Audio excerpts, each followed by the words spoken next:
আজকের এই ভিডিওতে আমরা রায়মার্টিন প্রশ্নবিচিত্রা 2024 সপ্তম শ্রেণীর পরিবেশ ও বিজ্ঞান বিষয় 6 নম্বর স্কুল নিয়ে আজকের এই ভিডিওতে আলোচনা করব। একের দাগে প্রথমে রয়েছে তোমাদের ফিজিক্যাল সায়েন্স ভৌত বিজ্ঞান। একের দাগে বলছে সঠিক উত্তরটি বেছে নাও।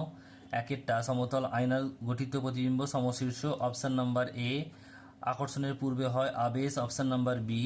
সুচিত্রিত ক্যামেরায় গঠিত হয় প্রতীকিত, অপশন নাম্বার সি। দুইয়ের প্রশ্ন, একটা বলছে একটি ঈষৎ স্বচ্ছ বস্তুর উদাহরণ হচ্ছে ঘষা কাঁচ। দুইয়েরটা একটি বলছে বিচ্ছুরণের একটি প্রাকৃতিক ঘটনার উদাহরণ দাও, রংধনু। নেক্সট প্রশ্ন বলছে তিনেরটা চৌম্বক দৈর্ঘ্য চৌম্বকের জ্যামিতিক দৈর্ঘ্যের মধ্যে সম্পর্ক লেখো। চৌম্বকের দৈর্ঘ্য ইজ ইকুয়াল টু চৌম্বকের জ্যামিতিক দৈর্ঘ্য ইন্টু 0.86। নেক্সট প্রশ্ন বলছে ব্যাটারি কোন শক্তিতে রূপান্তরিত হয়? রাসায়নিক শক্তি তড়িৎ শক্তিতে রূপান্তরিত হয়। এরপর রয়েছে দেখো তোমাদের জীবন বিজ্ঞান অর্থাৎ লাইফ সায়েন্স।